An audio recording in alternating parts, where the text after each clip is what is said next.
fabric of reality screamed. Diana of Themyscira, princess of the Amazons, felt the boom tube collapse around her mid-flight. One moment she'd been pursuing Darkseid's forces through the dimensional portal, the next, chaos. Energies that had no name in any language tore at her divine essence, pulling her sideways through existence itself. Her lasso flared gold, her bracelets sparked with deflected cosmic radiation, but nothing could anchor her as the multiverse bent wrong. She tumbled through a kaleidoscope of impossible colors, glimpsing worlds that shouldn't exist. A planet of green giants, a void filled with screaming souls, realms where physics wept. Then one reality caught her like a fish in a net, dragging her down through its dimensional membrane with the force of a collapsing star. Diana crashed. The impact cratered earth and stone, sending shockwaves across a mountain range that had stood for millennia. Trees vaporized from the sheer heat of her atmospheric entry. Rock became glass. The Amazon warrior lay at the center of destruction, smoke rising from her armor, every muscle screaming protest. But she lived. By Hera, she lived. Diana rose slowly, assessing. Her armor was scorched but intact, thank the gods for Hephaestus's craftsmanship. The lasso of truth still hung at her hip, glowing faintly. Her bracelets had absorbed most of the dimensional trauma, but she could feel something fundamentally different about this place. The air itself tasted strange, charged with an energy that wasn't magic, wasn't science, but something else entirely. She expanded her senses. No telepathic whispers of nearby minds, at least none she could reach easily. The stars overhead were wrong, constellations she'd never seen in thousands of years of life. This wasn't just another country or planet. This was another universe entirely. Great Hera, Diana whispered, where am I? Her divine connection to Olympus felt distant, like shouting into a vast canyon, and hearing only the faintest echo return. The god's power still flowed through her veins. She could feel it, but the connection was strained, stretched across dimensional boundaries that shouldn't exist. A strange sensation prickled her warrior instincts. Diana's head snapped toward the horizon. Something was coming, fast, impossibly fast. She saw the streak of gold before she understood what it was, a person flying without wings or visible propulsion, moving at speeds that would shame Hermes himself. The figure stopped midair 50 feet away, and Diana's tactical mind immediately cataloged the threat. Orange and blue clothing, wild black hair that defied gravity, a childlike face that somehow contained the eyes of a seasoned warrior. Most importantly, the energy radiating from him was staggering. Not magical, not divine, something else, something primal. "Whoa!" the stranger exclaimed, his voice carrying genuine excitement rather than threat. That was some entrance. I felt that energy spike all the way from Master Roshi's place. Are you okay? Diana's hand didn't move toward her sword, but her stance shifted subtly into a defensive posture. I am unharmed. I am Diana of Themyscira. Who are you and what is this place? The stranger floated down to ground level, and Diana noted with interest that he seemed completely at ease hovering in the air. No strain, no concentration, as natural as breathing. I'm Goku, Son Goku. This is Earth. Well, you're in the mountains outside West City right now. He tilted his head, studying her with unnerving intensity. You're really strong. I can feel it. But your energy is weird. It's not like Kai, but it's not nothing either. Where are you from? I come from... Diana paused. How did one explain being from an entirely different universe? Somewhere very far away. I was pulled here against my will during battle. I need to find a way home. Goku's expression grew more serious, though excitement still danced in his eyes. Another dimension, huh? Man, that's happened to me a few times. It's always interesting. He grinned suddenly. Hey, since you're here, want to spar? I can tell you're a fighter, and I haven't had a good match since Frieza. Diana blinked. This warrior had just met her, knew nothing of her capabilities or intentions, and his first instinct was to invite combat, not as a challenge or threat, but as greeting. I appreciate the offer, Warrior Goku, but I must find Kakarot. The roar split the air like thunder. Diana's head whipped toward the new arrival, another figure descending from the sky, but this one radiated aggression like heat from a furnace. He was shorter than Goku, more compact, wearing armor that looked simultaneously ancient and advanced. His black hair stood rigid, and his eyes burned with barely contained fury. "Who is this woman?" the newcomer demanded, landing with enough force to crack the stone beneath his boots. "Her power signature is disrupting my training sensors. Explain yourself, intruder, before I vaporize you where you stand." Diana's eyes narrowed. Now this was a language she understood, the posturing of a warrior seeking dominance. She dealt with Ares, with Circe, with gods and monsters who thought threats established authority. "I am Diana, Princess of the Amazons," she said coolly, meeting his glare without flinching. "And I would reconsider your tone, warrior. I did not come to this world seeking conflict, but I am more than capable of defending myself." The stranger's lips curled into a savage grin. "Princess, Amazons. Meaningless titles. I am Vegeta, Prince of all Saiyans, the strongest warrior in the universe. If you think you can—" "Vegeta, come on," Goku interrupted, stepping between them with his hands raised peacefully. "She just got here. She's not an enemy. Can't you feel it? Her energy isn't hostile." "Her energy is contaminating this planet's natural flow," Vegeta snarled. "Look at what her arrival did to the landscape. That kind of power, uncontrolled, unearned. It's an insult to true warriors." Diana felt her patience wearing thin. She'd crossed dimensions, crashed through a mountain, and now stood being lectured by an arrogant prince who reminded her far too much of every self-important god she'd ever been forced to humble. "Unearned." Her voice dropped to a dangerous register. "I have trained since childhood. I have fought gods and monsters. I have bled for my world and everyone in it. Do not presume to know what I have earned, Prince of Saiyans." The air between them crackled with tension. Goku looked between them, then sighed. "You know what? Maybe a spar isn't such a bad idea, just to clear the air. Vegeta, you've been looking for a challenge since you got back. And Diana, you probably want to understand what kind of world you've landed in, right?" Diana considered. She needed information about this universe, its rules, its power structures. Combat was indeed a language she spoke fluently, and these warriors, Goku and Vegeta, were clearly among this world's strongest defenders based on their energy alone. "Very well," she agreed, "but understand, I fight to prove nothing, only to learn." Vegeta's grin turned predatory. "Fine. Then learn this lesson, Princess. In this universe, power is everything. And I'll show you exactly how far beneath a Saiyan you truly are." "Wait, wait!" A new voice cut through the tension before the fight could begin. Diana turned to see a woman with blue hair riding what appeared to be a small aircraft, descending rapidly toward their position. "Nobody's fighting until someone explains what just happened to my seismic sensors."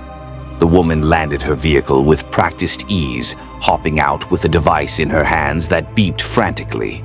She was young, attractive, and carried herself with the confidence of someone used to being the smartest person in any room. Her eyes widened as she took in the massive crater Diana had created. Holy, that's at least a 7.8 magnitude impact. The energy readings are off the charts. She looked up at Diana, then at Goku and Vegeta. "Goku, who is this?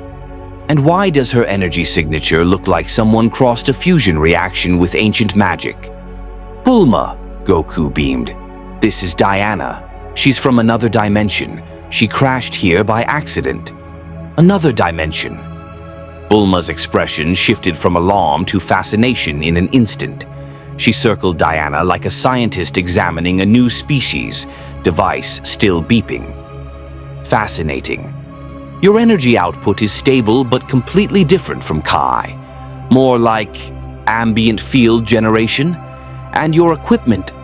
She reached toward Diana's bracelet before thinking better of it. Is that some kind of energy absorption technology? Diana found herself slightly off balance by the woman's scientific approach. These are the bracelets of submission, forged by Hephaestus, god of the forge. They can deflect attacks and absorb energy. Yes. God of the forge. Bulma's eyes lit up even brighter. So you're dealing with Clark's third law stuff, sufficiently advanced technology or magic indistinguishable from each other. Wait, did you say another dimension? Like, actually confirmed alternate universe? Yes, Diana confirmed, appreciating the woman's quick mind. I was pulled here through a dimensional rift during combat. I need to find a way home. Bulma was already typing furiously on her device. Dimensional physics isn't my specialty, but my dad and I have been working on theoretical models since Goku told us about the time chamber. If your arrival created this much energy discharge, we might be able to track the resonance frequency and… Vegeta, stop glaring at her like that. It's creepy. The Saiyan prince crossed his arms but didn't stop glaring. We're wasting time with analysis when a simple test would prove her capabilities. If she's as strong as she claims, she'll survive a proper fight. If not, then she's irrelevant. Vegeta's kind of a jerk, Bulma said conversationally to Diana, as if the prince wasn't standing right there. But he's right that you'll probably need to prove yourself. These guys solve everything with fighting. It's like negotiating with particularly violent children. I heard that, woman. You were supposed to, Bulma shot back, then returned her attention to Diana. Look, princess. It is princess, right? You seem reasonable, which already puts you ahead of most of Goku's friends. Come back to Capsule Corp with me. I've got lab equipment that can scan your energy signature properly, and maybe we can figure out how to get you home. Plus, you probably need medical attention after that crash. Diana shook her head. I am unharmed. My body can withstand such impacts. Yeah, I'm getting that from the readings. Bulma showed Diana the device screen, which meant nothing to the Amazon. But humor me. I'm offering you food, shelter, and actual scientific help instead of these two knuckleheads offering to punch you. Seems like a better deal, right? Bulma, Goku interjected, scratching his head sheepishly. I wasn't going to just punch her. I was going to spar. It's friendly. Your friendly spars level mountains, Goku. Diana watched the exchange with growing understanding. These warriors, powerful as they clearly were, operated with a strange casualness about violence. Goku seemed genuinely friendly, almost innocent, despite his obvious strength. Vegeta radiated barely controlled aggression, but held back at the woman's words, suggesting some form of respect or relationship. And Bulma commanded attention despite having no apparent combat ability.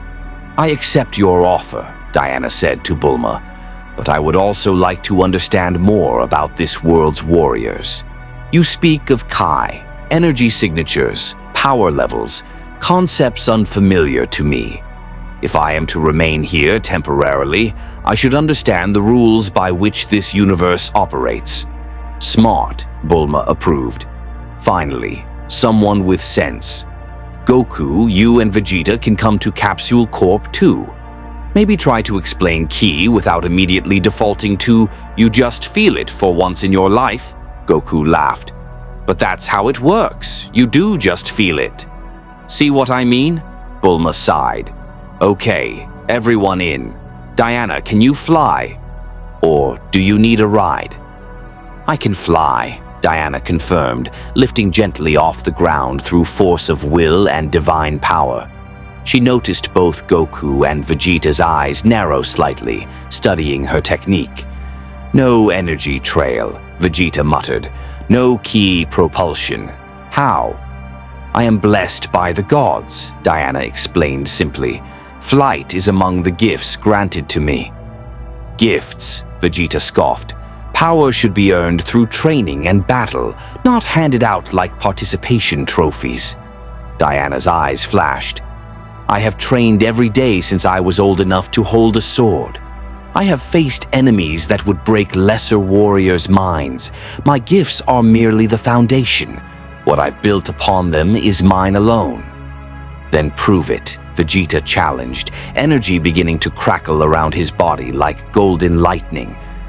"Stop talking and show me this earned strength, princess." "Vegeta, I swear to all the Kais," Bulma started. "It's okay, Bulma," Goku said, his tone shifting to something more serious. Diana noticed the change immediately. The friendly demeanor didn't disappear, but beneath it rose something else, a warrior's instinct. "I think they need this. Sometimes you can't know someone without fighting them first. It's how we understand each other." Diana considered Goku's words. In her experience, warriors who insisted on combat were usually compensating for insecurity or seeking to establish dominance. But Goku's approach seemed genuinely different. He spoke of fighting as communication, as understanding. It reminded her of the Amazonian tradition of greeting honored guests with sparring matches, though these warriors took it to an extreme. "Very well," Diana agreed. "One match, no lethal force, first to yield or incapacitation." Vegeta's grin turned feral. "I accept your terms, though you'll be the one yielding, princess." Bulma threw her hands up. "Fine, but not here. You already destroyed half the mountain range with Diana's landing. There's an old wasteland 20 miles north. Go wreck that instead. And try not to kill each other. I'd like to actually study her dimensional physics before Vegeta gets her blown up." "I do not intend to die here," Diana said firmly. "I have responsibilities in my own world, people depending on me. A battle with Prince Vegeta will not prevent my return." "Confident," Vegeta noted, his voice approving despite his hostile posture. "Good. I hate fighting cowards. Let's see if your warrior spirit matches your words, Amazon." They flew north. Diana flanked by the 3 natives of this strange world. As they traveled, she observed the landscape below. Cities that mixed primitive and advanced architecture, forests and mountains that seemed untouched by civilization, scattered evidence of past battles that had scarred the earth itself. This was a world that knew war, that accepted violence as natural law. Diana had seen such places before, realms where might made right, where the strong preyed upon the weak. But something felt different here. Goku's genuine kindness, Bulma's fearless intellect. Even Vegeta's aggression seemed more controlled than malicious, more proving ground than predation. Perhaps this universe operated by different rules than she'd initially assumed. They arrived at the wasteland, a barren expanse of cracked earth and scattered boulders. Evidence of past conflicts written in the broken landscape. Diana landed smoothly, Vegeta touching down opposite her with barely contained eagerness. Goku and Bulma took position at a safe distance, though Diana suspected safe was a relative term when warriors of this caliber fought. "Ready?" Vegeta asked, falling into a combat stance Diana didn't recognize but immediately understood as lethal. Diana assumed her own stance, weight balanced, ready to explode in any direction. "Ready." "One more thing," Goku called out. "Diana, don't hold back too much. Vegeta respects strength. If you go easy on him, he'll take it as an insult." Diana met Vegeta's eyes across the wasteland. In them, she saw pride, hunger for battle, and something else, a deep, burning need to prove himself. Not to her, to himself, to the universe. She understood that completely. "I never hold back against a worthy opponent," Diana promised. Vegeta's power exploded outward, golden energy engulfing his body, his hair shifting from black to brilliant gold, his eyes turning teal. The transformation took seconds, and the power radiating from him doubled, tripled, multiplied beyond measure. "This," Vegeta declared, his voice carrying new resonance, "is a Super Saiyan, the legendary warrior of my race. Now, Princess, show me what an Amazon can do." He vanished. Diana's combat instincts saved her. She crossed her bracelets just as Vegeta appeared in front of her, his fist already driving forward. The impact rang like a gong, shockwave flattening the earth around them. Diana slid backward 50 feet, her boots carving trenches in the stone. Fast, incredibly fast. Faster than she'd anticipated. Vegeta attacked again, a blur of golden light and devastating force. Diana blocked, deflected, dodged, each strike powerful enough to shatter mountains, each movement precise and practiced. The Saiyan Prince was a master combatant, his technique refined through countless battles. But so was she. Diana caught his next punch between her bracelets, twisted, and drove her knee toward his ribs. Vegeta blocked with his forearm, the collision creating a sonic boom. They separated, circling. "Interesting," Vegeta acknowledged, breathing slightly heavier. "You can actually keep up. Let's see how long that lasts." The wasteland erupted into chaos. Vegeta came at Diana like a golden meteor, each punch carrying enough force to obliterate buildings. But Diana was no stranger to overwhelming power. She'd fought Doomsday, traded blows with Superman, stood against Darkseid himself. Her bracelet-clad arms moved in precise defensive patterns, deflecting strikes that would have killed ordinary warriors instantly. She countered with a straight punch to Vegeta's jaw. The impact snapped his head back, actually driving the Super Saiyan backward. Diana pressed her advantage, flowing into a combination that would have felled any Olympian god. Jab, cross, uppercut, spinning kick. Each blow connected with satisfying force. Vegeta blocked the kick, grinning through bloodied lips. Finally, a real fight. He grabbed her leg and swung her bodily into the ground. The earth exploded upward from the impact, and Diana tasted blood. Before she could recover, Vegeta was on her again, raining down punches like artillery fire. Diana rolled, using her Amazon agility to create distance, then launched herself back into the fray. They met in midair, exchanging blows faster than normal eyes could follow. Bulma's tracking device screamed warnings about energy spikes. Goku watched with intense focus, analyzing both fighters' techniques. "She's good," Goku observed. "Really good. Her martial arts are completely different from anything I've seen, but they're effective. And she's not using any ki at all. That's all pure physical ability and something else." "Divine power," Bulma muttered, reading her sensors. "Her energy signature is spiking in response to combat stress. It's like her body has a secondary power source that activates under pressure. Fascinating." In the air, Diana realized something crucial. Vegeta was holding back. Not much, but enough. Testing her, probing her defenses and capabilities. It was what she would do against an unknown opponent. The Saiyan Prince was proud and aggressive, but not stupid. Time to show him she could adapt too. Diana caught Vegeta's next punch, pulled him close and headbutted him with Amazonian force. The Super Saiyan's eyes went wide with shock as much as pain. Warriors in this universe clearly didn't expect such direct, brutal tactics from a woman in ceremonial armor. They'd learn. She followed up with a palm strike to his solar plexus, then spun and drove her elbow into his temple. Vegeta crashed to the ground, creating a crater 30 feet wide. Diana descended rapidly, intending to press her advantage, but the Saiyan Prince was already moving. "Gallic gun!" Vegeta roared, purple energy exploding from his palms. Diana crossed her bracelets just as the energy blast hit. The force was staggering, like being struck by Zeus's lightning bolt. Her bracelets absorbed most of the attack, but the sheer power drove her backward across the wasteland, boots carving twin trenches in the earth for hundreds of feet. When the blast finally dissipated, Diana's arms trembled slightly. That attack had carried enough power to destroy a city. Perhaps more, and Vegeta had unleashed it almost casually. "Impressive," Diana called out, genuinely meaning it. "Your energy manipulation is formidable." Vegeta rose from his crater, wiping blood from his mouth.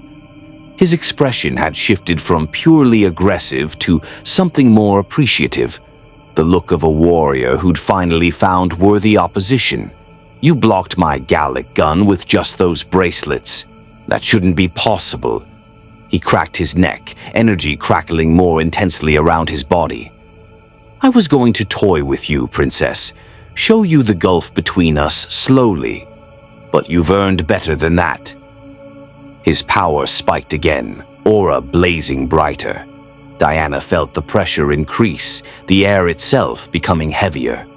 "Come then, Prince of Saiyans," Diana challenged, assuming a defensive stance. "Show me this universe's strength." Vegeta vanished and reappeared behind her. Diana spun, blocking his kick, but he was already gone again. Another attack from the left. Then above, then below. The Super Saiyan had become a golden blur. Attacking from every angle simultaneously, his speed increased beyond even what he'd shown before. Diana's Amazon training saved her. Centuries of combat against impossible odds, against enemies faster and stronger, had honed her instincts to supernatural levels. She couldn't match Vegeta's speed exactly, but she could predict, anticipate, react. Her bracelets rang like bells as she deflected strike after strike, but even the greatest defense has limits. Vegeta's fist broke through her guard, impacting her ribs with crushing force. Diana felt something crack, not break. Her divine constitution prevented that, but damaged. The pain flared white-hot. She twisted with the impact, using the momentum to create distance, hand moving to her hip. The lasso of truth flew forth, golden rope singing through the air. Vegeta tried to dodge, but the lasso moved with supernatural accuracy, wrapping around his ankle and yanking hard. The Super Saiyan hit the ground face first, and Diana pulled, swinging him like a flail into a massive boulder. Rock exploded into dust. Vegeta emerged, golden aura flickering with annoyance and what might have been respect. A magic rope, really? The lasso of truth, Diana corrected, already moving. Forged by Hephaestus, unbreakable, and Vegeta blasted the lasso with Kai energy. The golden rope held, but Diana had to release it before the feedback energy reached her hands. She made a mental note. This universe's energy could affect divine artifacts, important information. "Stop relying on tools," Vegeta growled. "Fight me with your real power." Diana's eyes flashed. "You want my real power, Vegeta?" "Very well." She called upon the gifts of the gods, Athena's wisdom, Artemis's hunting prowess, Demeter's strength, Hera's courage, all flowing through her at once. Her aura, previously subtle, blazed visible, not golden like Vegeta's ki, but silver-white like moonlight, crackling with divine authority. She moved. Vegeta barely got his guard up before Diana's fist connected with his crossed arms. The force drove him backward, boots carving trenches in the stone. Diana pressed forward, her speed increased, her strikes carrying enhanced divine power. Left jab, right cross, spinning kick to the ribs, knee to the face. Vegeta blocked desperately, his expression shifting from confidence to genuine surprise. Diana's attacks were hurting him now, really hurting him. Each impact jarred his bones, tested his Super Saiyan durability. "Impossible!" Vegeta snarled, catching her next punch. "How are you getting stronger?" "I'm not getting stronger," Diana replied, driving her free hand toward his throat. "I'm simply stopping holding back." They grappled, strength against strength. Vegeta's Super Saiyan power versus Diana's divine enhancement. The ground beneath them cracked and buckled from the pressure. Neither could gain advantage. "You're different from Kakarot," Vegeta grunted through clenched teeth. "Different from Frieza. Your power doesn't come from transformation or training alone. It's already there, isn't it? Part of you, like it's woven into your soul." "I am blessed by gods," Diana said, then twisted and threw Vegeta over her hip with perfect judo technique. But blessing means nothing without the will to use it properly. Vegeta caught himself in midair, flipping to land on his feet. He was breathing harder now, golden aura flickering. Diana could see fatigue beginning to set in. Maintaining this Super Saiyan form required constant energy expenditure, but she was tiring too. The dimensional crossing had taken more from her than she'd admitted, and this battle against an opponent of Vegeta's caliber was pushing her limits. Her ribs ached from his earlier hit. Her arms felt heavy from blocking his relentless assault. They stood across from each other, both warriors breathing hard, both bloodied but unbowed. "You're strong, Princess," Vegeta admitted grudgingly. "Stronger than I expected. But I'm nowhere near my limits yet. I can push past Super Saiyan, access power that would make what you've seen so far look like child's play." Diana believed him. She could see it in his eyes, depths of power not yet tapped, reserves held back, and she hadn't revealed all her capabilities either. The God-Killer sword remained at her hip, her ability to summon lightning from Zeus, her tactical brilliance honed through centuries of warfare. But something Goku had said echoed in her mind. Sometimes you can't know someone without fighting them first. She understood Vegeta now. Understood his pride, his need to prove himself, the way he defined his worth through combat. She'd met warriors like him before, Achilles, Ajax, countless Amazons who lived for battle. The difference was Vegeta seemed to fight not just for glory, but to prove something to himself, to overcome some deep insecurity. "You've proven your strength, Prince Vegeta," Diana said, powering down her divine enhancement. "And I've seen yours. I think we can call this match a draw." Vegeta's eyes widened. "A draw? Are you mocking me, woman?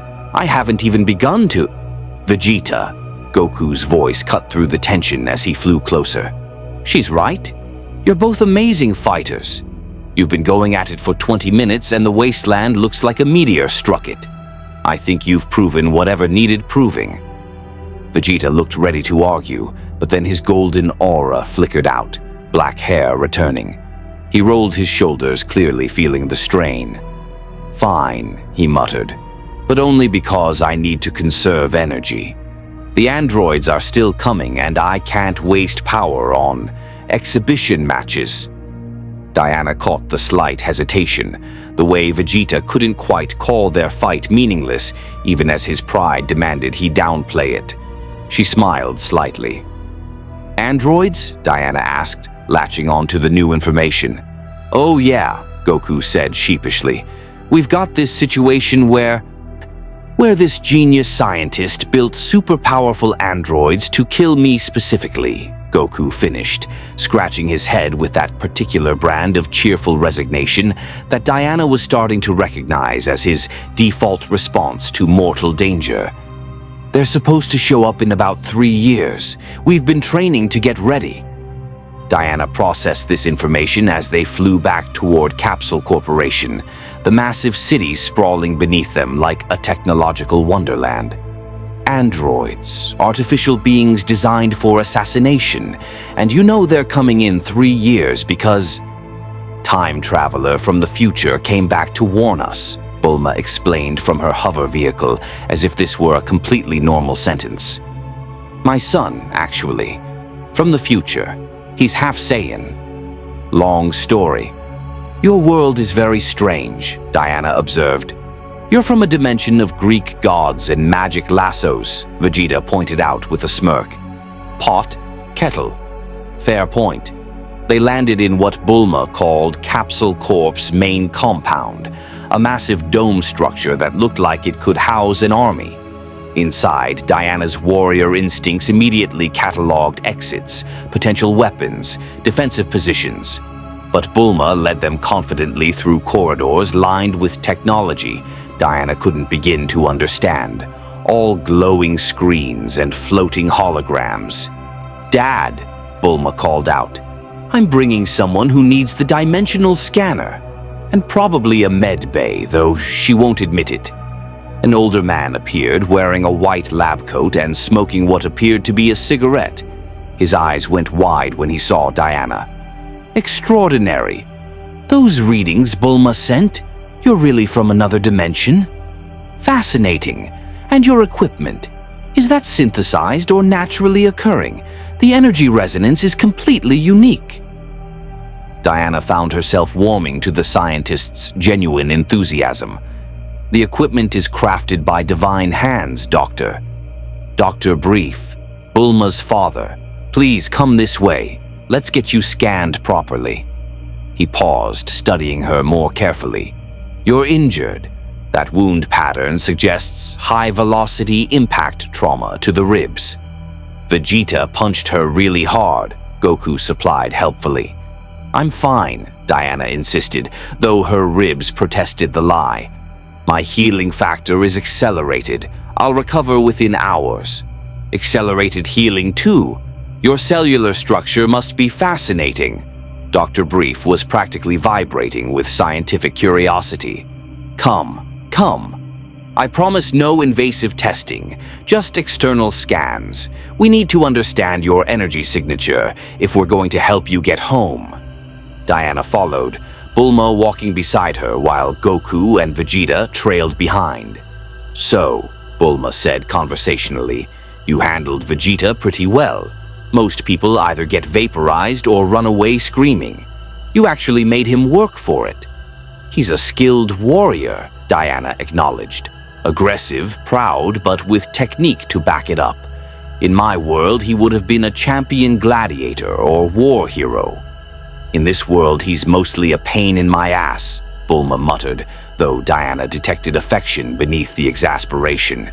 "But yeah, he's strong.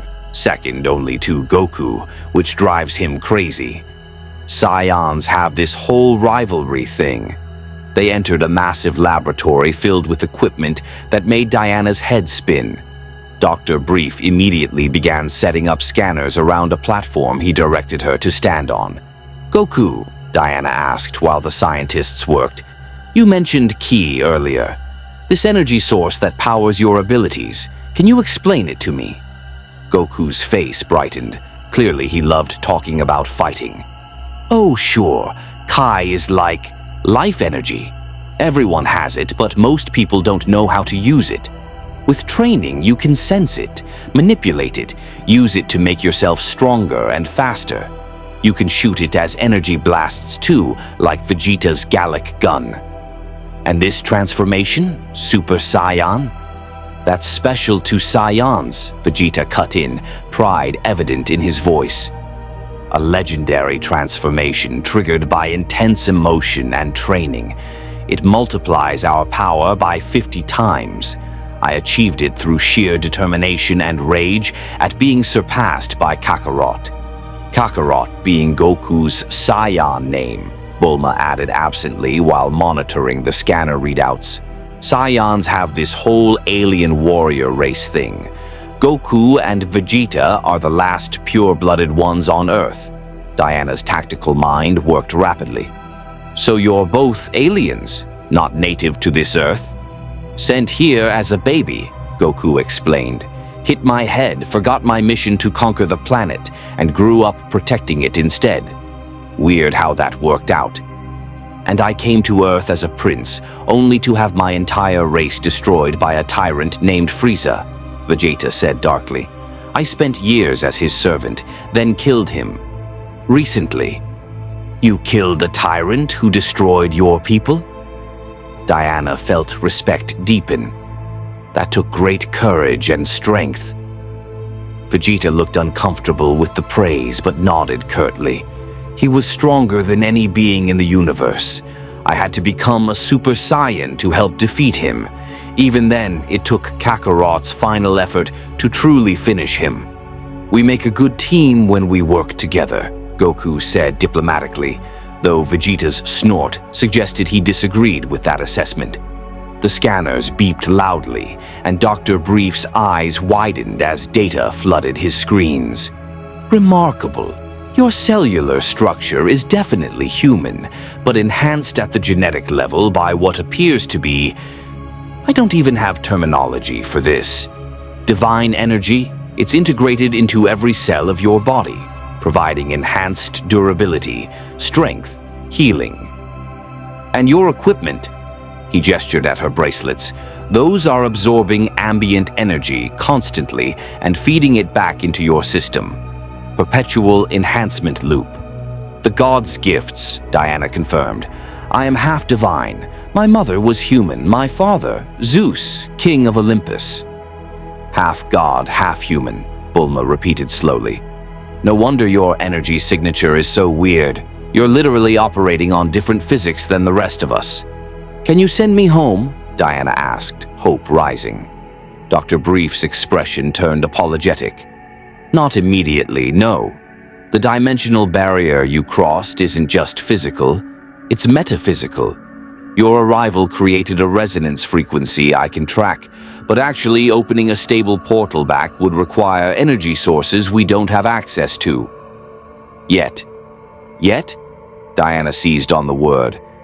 The Dragon Balls, Goku exclaimed suddenly. Why didn't I think of that? Diana, there are these 7 magical orbs that when gathered together can grant wishes. We could wish you home. Diana felt hope flare. Truly? Where are these orbs? Scattered across Earth, Bulma explained, but I have a dragon radar that can locate them. We've gathered them before multiple times. It usually takes a few days to a week, depending on where they've scattered. Then I would be grateful for your help gathering them, Diana said formally. I cannot abandon my world indefinitely. There are people who depend on me. Enemies who won't stop threatening innocents just because I'm absent. We understand duty, Vegeta said, surprising everyone with his support. A warrior's responsibilities don't end just because circumstances change. We'll help you gather these Dragon Balls. Really? Goku looked at Vegeta with open surprise.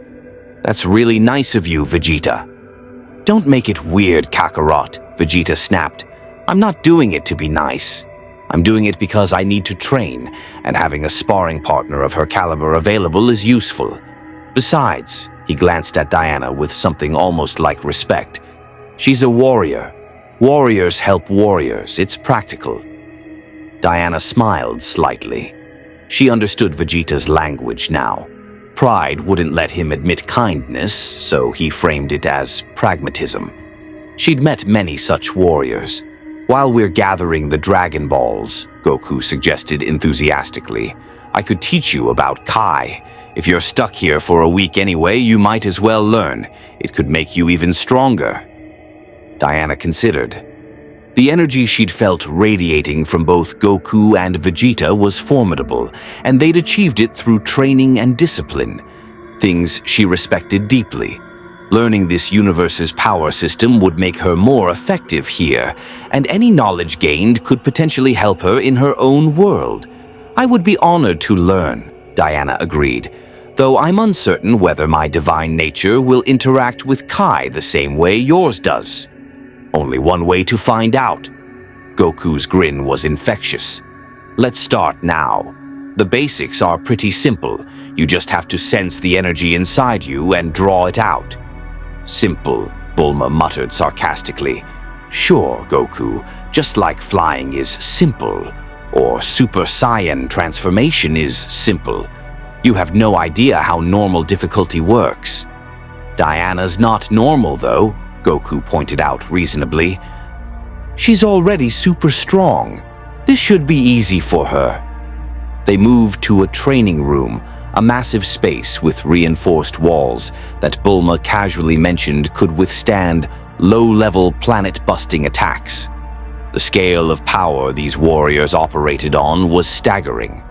Goku stood in the center, gesturing for Diana to join him. Vegeta leaned against the wall, arms crossed, watching with critical eyes. Bulma observed from a shielded control room above. "Okay," Goku began. "First thing is learning to sense ki. Close your eyes and try to feel the energy around you, not with your regular senses, with something deeper. Feel for life force." Diana closed her eyes. She'd meditated countless times, trained her mind and spirit for centuries. She reached inward, then outward, searching for... there, a flare of brilliant golden warmth. That was Goku. Vast, almost innocent in its purity, but with depths that suggested incredible power held in careful check. And beside it, another presence, burning red, intense, prideful. Vegeta's energy felt like controlled fury, ambition given form. "I can sense you both," Diana said, eyes still closed. "Your energies feel distinct. Goku, yours is warm, welcoming. Vegeta, yours is intense." "That's great," Goku encouraged. "Most people take weeks to sense ki at all. Now try to sense your own energy. Feel what's inside you." Diana turned her awareness inward. There, the divine gifts of the gods, flowing through her like liquid light. But beneath that, something else. Something primal and alive that she'd never noticed before because it was so fundamental to her existence. Life energy. Kai. "I feel it," Diana whispered. "It's everywhere, in every cell. Connected to everything living. Perfect. Now draw it out. Bring it to your hand. Focus it there." Diana extended her hand, focusing on channeling the ki she'd sensed. The divine power answered immediately, silver-white light crackling around her fingers. But the ki, the life energy, remained stubbornly internal. "You're using your god powers," Vegeta observed critically. "That's not ki. That's something else. You need to separate them. Access the base energy beneath the divine enhancement." Easier said than done.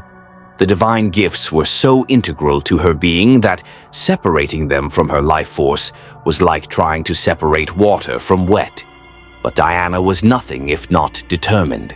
She focused harder, pushing past the familiar divine resonance, reaching for something more fundamental, the energy that existed in all living things. The power that Goku and Vegeta wielded so naturally. A tiny spark of white energy flickered above her palm. No divine silver, no godly authority, just pure life force, channeled and controlled. "She did it," Goku exclaimed. "On her first try, that's amazing." "Humph," Vegeta grunted, though Diana detected a note of approval. "Adequate. For a first attempt." Diana opened her eyes, staring at the small Kai flame dancing in her palm. It felt different from her divine powers, rawer, more primal, but also somehow more personal. This was her energy, not gifted by gods, but inherent to her existence. "This is remarkable," Diana said softly. "In my world, only those touched by divinity or magic can manifest energy like this. But you're saying anyone can learn Kai?" "With enough training and discipline, yeah," Goku confirmed. "Most people never do because it takes years of focus. But warriors like us, we've trained our whole lives. It becomes natural." "Show me more," Diana requested, extinguishing the Kai flame. "If I'm to be in this universe temporarily, I want to understand its power." "And Goku," she met his eyes seriously, "I would be honored if you would spar with me as well. I've felt Vegeta's strength. I should understand yours." Goku's expression turned serious, that warrior's intensity rising to the surface. "Sure, but fair warning, I'll probably be able to hit harder than Vegeta. I've been training longer." "Kakarot," Vegeta's voice was dangerously quiet. "Don't you dare suggest—" "Just saying. You said it yourself. You needed Super Saiyan to help beat Frieza. I beat him before transforming. That means nothing," Vegeta snarled. "Next time we fight, I'll crush you, clown." Diana watched their rivalry with fascination. Despite the aggression, there was no true killing intent. This was the dynamic of warriors who pushed each other to improve, who defined themselves through competition. She'd seen it before among Amazons, but rarely so intense. "Perhaps we should focus on training first," Diana suggested diplomatically. "Goku can teach me ki control. Vegeta, would you be willing to explain Super Saiyan transformation? Understanding this universe's techniques will make gathering these Dragon Balls more efficient." Both Saiyans seemed mollified by being asked to teach. Goku immediately launched into an enthusiastic explanation of key breathing exercises, while Vegeta grudgingly detailed the emotional triggers and physical requirements for Super Saiyan transformation. Diana absorbed it all, her tactical mind cataloging information about this strange universe she'd landed in. A world where warriors who could destroy planets trained to fight androids, where magic orbs granted wishes, where alien races and time travelers and dimensional refugees apparently coexisted with remarkable casualness. It was insane, it was dangerous, it was completely absurd. And yet, Diana found herself smiling as Goku demonstrated a basic ki blast and accidentally put a hole in the reinforced wall, prompting Bulma to scream threats over the intercom. Perhaps this universe wasn't so different from her own after all, just warriors trying to protect their world from threats too large to face alone, just people doing their best with impossible circumstances. She could understand that completely. 3 days of intensive training had transformed Diana's understanding of Kai. She sat in meditation within Capsule Corp's reinforced training chamber, feeling the life energy flow through her body with increasing ease. The divine power still dominated. She was half-god after all, but beneath it, the Kai responded to her will like a newly discovered muscle. Goku had proven to be an excellent teacher despite his simple explanations. His approach was intuitive rather than technical, teaching through demonstration and feel rather than rigid methodology. Vegeta's contributions were more analytical, breaking down power levels and energy efficiency with the precision of someone who'd spent his entire life calculating combat advantages. Diana had just successfully maintained a sustained ki aura for 10 minutes, a silver-white glow distinct from her divine enhancement, when alarms screamed throughout the facility. She was on her feet instantly, warrior instincts flaring. Goku appeared beside her through instant transmission, the teleportation technique he'd casually mentioned yesterday. "Something's wrong," Goku said, his usual cheerfulness replaced by focused intensity. "I'm sensing huge power levels, 2 of them, and they feel wrong, artificial." Diana followed him to the main control room, where Bulma frantically worked multiple screens. Vegeta was already there, arms crossed but tension evident in his posture. "The androids," Bulma said without preamble. "They're active, 3 years early. They just appeared in South City and they're—" She swallowed hard. "They're destroying everything." 3 years early, Vegeta's eyes widened. "That's impossible. The timeline said—" "Forget the timeline," Bulma snapped. "They're here now and the energy readings are off the charts, even higher than Trunks warned us about." Diana stepped forward. "Show me." Bulma pulled up satellite footage. 2 figures moved through a city with casual precision, leaving devastation in their wake. One was male, pale skin, dark hair, elegant movements. The other female, blonde, cold expression, equally efficient destruction. They weren't rampaging mindlessly. They were systematically dismantling the city's infrastructure, toying with the defenders who tried to stop them. Androids 17 and 18, Goku identified grimly. Dr. Gero's ultimate creations. Infinite energy. No key signature. Nearly indestructible. Why would a scientist create such things? Diana demanded. Revenge, Vegeta spat. Gero was part of the old Red Ribbon Army that Kakarot destroyed as a child. He spent decades building weapons to kill him. These androids are his masterpiece. Diana watched the footage with growing horror. Not because of the destruction, she'd seen worse, but because of the androids' casual cruelty. They weren't soldiers following orders or monsters acting on instinct.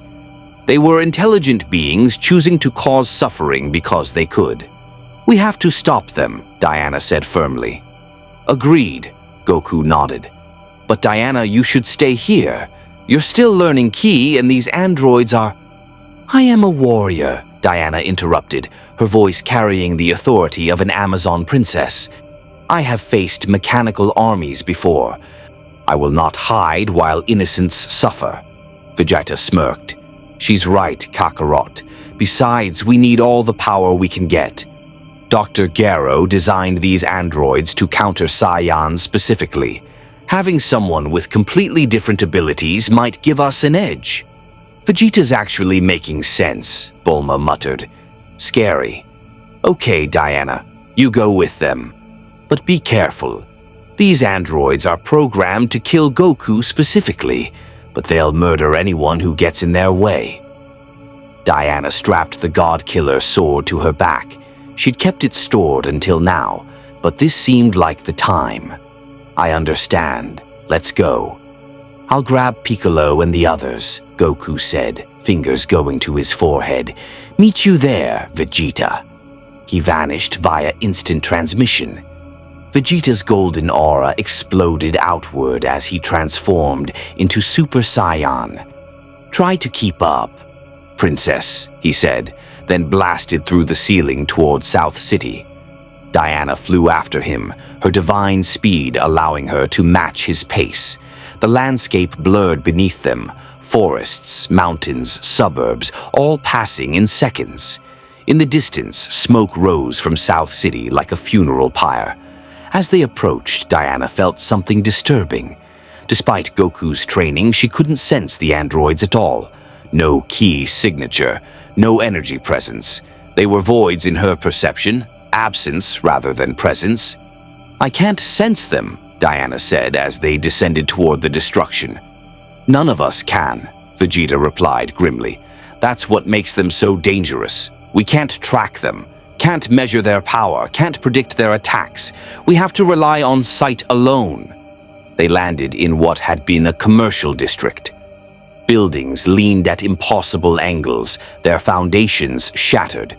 Fires burned unchecked. Civilians fled in panic, and Diana's heart ached at the sight of children crying, of families torn apart by senseless violence. And in the center of it all, standing atop a collapsed shopping center, were the androids. Android 17 noticed them first. His eyes, unnervingly human despite what he was, focused on Vegeta, then Diana. A smile crossed his face. Well, well, the Saiyan Prince. Dr. Gero told us about you, and you brought a friend. How thoughtful. Android 18 turned, her expression colder than her brother's. She's not registered in our database. Not a Z fighter. Not relevant. Not relevant?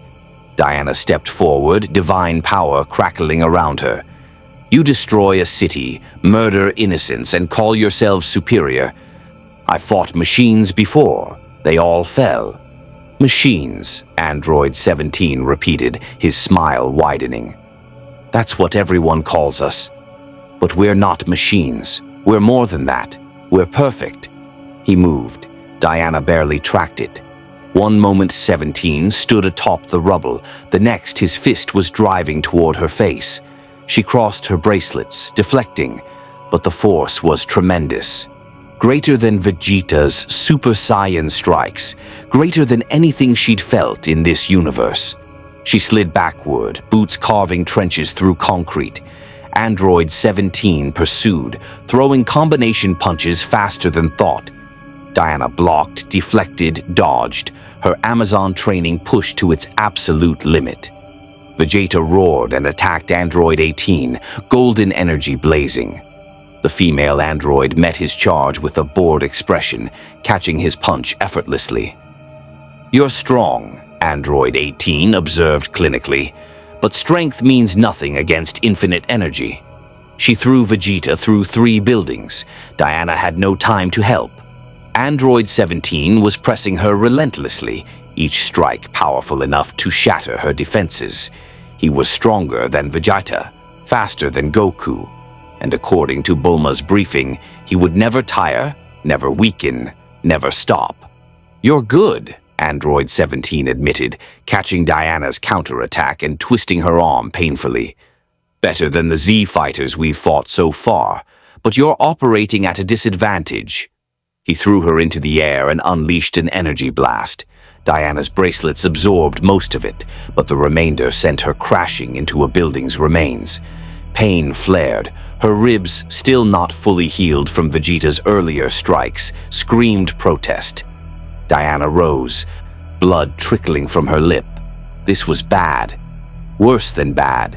The android's power was overwhelming, and he was clearly holding back, toying with her. Vegeta exploded from the rubble where Android 18 had sent him, transformation pushed to maximum. His golden aura burned like a star. Final flash, the energy beam carved across the cityscape toward Android 18. The female android raised one hand casually and caught it. The energy dissipated against her palm like water against stone. "Disappointing," she said. Then Android 17 was behind Vegeta, chopping down on his neck. The Super Saiyan collapsed, transformation flickering out. "Vegeta!" Diana screamed. She drew the God-Killer sword, divine weapon singing as it left its sheath. The blade had slain Ares, god of war. It had cut through supernatural defenses that should have been impenetrable. If these androids were truly machines, perhaps divine steel would prove their weakness. Diana charged, sword gleaming with divine light. Android 17 turned to face her, interest flickering in his eyes. A sword? How primitive. Their weapons met, divine steel against synthetic flesh. Sparks flew. The impact rang like a bell, and to Diana's shock, the android's arm didn't sever. His synthetic skin showed a scratch, nothing more. Interesting, Android 17 mused, examining the minor wound. That actually hurt. Barely, but still. What kind of weapon is that? Diana didn't answer. She flowed into sword forms taught by the greatest warriors of Themyscira, each strike aimed at vital points, neck, joints, chest. The God-Killer sang through the air, faster than mortal eyes could follow. Android 17 dodged, blocked with his arms, his movements economical and precise. He was learning her patterns, adapting to her technique with every exchange. "You're wasting your time," he said conversationally while avoiding a decapitating strike. "We were designed to be perfect. Infinite energy, unbreakable bodies, superior combat programming. You can't win." "I don't need to win," Diana replied, sword dancing through complex patterns. "I just need to survive until—" Golden light exploded across the battlefield as multiple presences arrived simultaneously. Goku, accompanied by a green-skinned warrior Diana hadn't met, Piccolo, presumably, and 3 other fighters whose power levels suggested significant training. "Diana! Vegeta!" Goku shouted, taking in the devastation and his fallen comrade. Android 18 smiled, a cold expression that held no warmth. More toys to break. How wonderful. Piccolo assessed the situation with tactical precision, his eyes, entirely white without visible pupils, taking in Diana, the fallen Vegeta, and the 2 androids who radiated menace despite their casual postures. "So, these are Dr. Gero's masterpieces," Piccolo said, his voice deep and measured. "Goku, the woman with the sword." Diana, she's from another dimension. Long story. Goku's usual cheerfulness was absent, replaced by the focused intensity of a true martial artist facing worthy opponents. Diana, fall back. You're hurt. I can still fight, Diana insisted, though blood ran from several cuts and her breathing came harder than she'd like. The android's relentless assault had taxed even her considerable stamina. Actually, she's been doing pretty well, Android 17 commented, as if praising a student. Better than the Saiyan prince over there. That sword of hers even scratched me. I'm impressed. Your praise means nothing, machine, Diana spat. Android 17's expression flickered. Annoyance? We're not machines. We're enhanced humans. There's a difference. We have souls, feelings, thoughts. We just happen to be better than you in every measurable way. Enough talking, Android 18 said flatly. Let's finish this. I'm getting bored. She moved toward Goku with terrifying speed. Goku met her charge, transforming into Super Saiyan mid-motion. Their collision created a shockwave that leveled remaining structures for blocks. They exchanged blows faster than Diana could fully track. Punch, counter, kick, block, a blur of golden energy and cold precision. Android 17 turned his attention to Piccolo and the other Z fighters. I suppose I'll handle the rest of you. Try to make this interesting.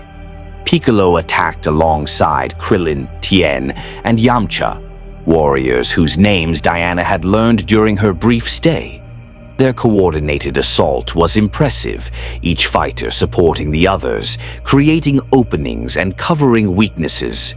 But Android 17 moved through their formation like wind through grass, unstoppable and untouchable. He caught Krillin's punch, swept Tien's legs, dodged Yamcha's energy blast, and countered Piccolo's extending arm all within 2 seconds. Then he unleashed a wave of energy that sent all 4 warriors flying in different directions. Pathetic, Android 17 said. Dr. Garrow prepared us for the Z fighters' techniques. You're all predictable. Diana forced herself upright, sword gripped tight. Her divine healing was working. But slowly, the dimensional crossing had weakened her connection to the gods, making recovery slower than normal. But she was still an Amazon. Still a warrior, still dangerous. She focused inward, calling upon the Kai training Goku had provided. The life energy responded, flowing through her channels, enhancing her already considerable strength. Combined with her divine power, it created something unique, a hybrid energy that existed nowhere else in this universe. Her aura blazed silver white, crackling with both divine authority and mortal life force. Android 17 noticed immediately. His eyes widened slightly, the first genuine surprise Diana had seen from him. What is that? He asked. That energy signature. It's completely different from Kai. It's reading as both magical and biological simultaneously. How is that possible? I am Diana of Themyscira, she declared, voice carrying across the battlefield. Daughter of Queen Hippolyta and Zeus, King of Olympus. I am blessed by gods and trained by the greatest warriors of my world. You call yourselves perfect, android. Let me show you what true perfection looks like. She attacked. The God Killer sword, now channeling both divine and Kai energy, blazed like a star. Diana's speed increased beyond what she'd shown before, beyond what even Vegeta had forced from her. She'd been holding back, conserving strength, uncertain of this universe's rules. No more. Her blade carved through the air in patterns taught by Athena herself, each strike aimed with wisdom's precision. Android 17 blocked with his arms, but now the sword cut. Shallow wounds, but wounds nonetheless. His synthetic skin parted beneath divine steel, empowered by universal life force. Impossible, Android 17 hissed, actually stepping backward. My body is reinforced at the molecular level. Nothing should be able to... Diana didn't let him finish. She pressed her advantage with Amazon fury, driving him back through the ruins. Slash, thrust, spin, kick, combining sword work with unarmed combat in a seamless flow that her sisters would have recognized as the dance of war. But Android 17 was adapting. Even wounded, even surprised, his combat programming analyzed her patterns. His blocks became more effective. His counters found openings in her defense. He caught her wrist mid-strike, twisting viciously. Diana felt bones creak under the pressure. She headbutted him. Amazon brutality against android precision, and his grip loosened enough for her to break free. They separated, both breathing hard. Well, Diana was breathing hard. Android 17 didn't need to breathe, but his body language suggested stress nonetheless. "You're damaging me," he said, examining the cuts on his arms with clinical interest. "Actually damaging me. Dr. Jarrow said we were indestructible, but your sword is cutting through our defensive layers. That weapon, it's not just sharp, it's something else. Divine, you said? Forged by Hephaestus to kill gods," Diana confirmed. "You may be enhanced, android, but you are not divine. My blade will cut you." Interesting problem. Android 17's expression shifted to something almost like respect. "You know what? I think I'll actually try now." His power spiked, not Kai, but something else. The infinite energy reactor within him cycling to higher output. His speed doubled. His strength increased beyond anything he'd shown before. He vanished and reappeared behind Diana, chopping at her neck. She spun, blocking with her bracelets, but the impact sent shockwaves through her arms. He attacked from another angle. She deflected. Another angle, blocked again. He was everywhere at once, testing her defenses from every possible vector. Diana's Amazon training pushed to absolute limits. Block high, deflect low, spin to avoid, counter when possible. But Android 17 was relentless, his infinite energy meaning he never tired, never slowed, never needed to conserve stamina. Diana felt her arms growing heavy. Her divine healing couldn't keep pace with the accumulated damage. Blood ran from a dozen small cuts where his strikes had broken through her guard. Across the battlefield, Goku wasn't faring much better. Android 18 matched his Super Saiyan power blow for blow, and her infinite energy meant she would outlast him. The other Z fighters lay scattered and hurt, unable to contribute against opponents so far beyond their level. They were losing. Diana refused to accept that. She'd faced impossible odds before: Ares, Doomsday, Darkseid. She'd stood against enemies that should have killed her and prevailed through courage, skill, and refusal to yield. She called deeper upon Zeus's gift. Lightning crackled across her body, divine electricity seeking outlet. The Stormfather's power responded to his daughter's desperation. "For Themyscira," Diana roared. "For Earth. For everyone you've hurt." Lightning exploded from her body in all directions, white-hot divine fury that turned the ruins to slag. Android 17 caught the full blast at close range, his body spasming as electrical current overloaded his systems. He fell, smoke rising from his synthetic flesh. Diana collapsed to one knee, the effort of channeling Zeus's lightning having drained her severely. But she'd done it. She'd actually hurt. Android 17 stood up. His clothing was charred, his skin showed scorch marks, and one of his eyes flickered erratically. But he stood, and he smiled. That was amazing," he said, voice slightly distorted. "I've never felt anything like that. The pain was exquisite. Do it again." Diana's heart sank. She'd thrown everything at him, divine lightning from Zeus himself, and he was still standing, still smiling, still ready to fight. "What are you?" she whispered. "Perfect," Android 17 replied. "We're perfect, and you're out of miracles, goddess." He raised his hand, energy gathering in his palm, enough to vaporize what remained of South City. Diana tried to rise, to defend, but her body refused. She'd pushed too hard, drawn too deep on power reserves already strained by dimensional crossing. The energy blast fired, and Goku appeared in front of Diana, deflecting it skyward with a Super Saiyan-enhanced swat. The blast carved into the atmosphere, disappearing into space. "That's enough," Goku said quietly, his voice carrying steel beneath the gentleness. "Diana, you did great. Rest now. Let me handle this." "Goku, you can't," Diana started. "I know," Goku interrupted. "I can't beat them. Not yet, but I can buy time." He glanced back at her, and Diana saw the warrior beneath the innocent exterior fully revealed. "You fought with everything you had to protect people you just met. That's what being a hero means. Now, let me return the favor."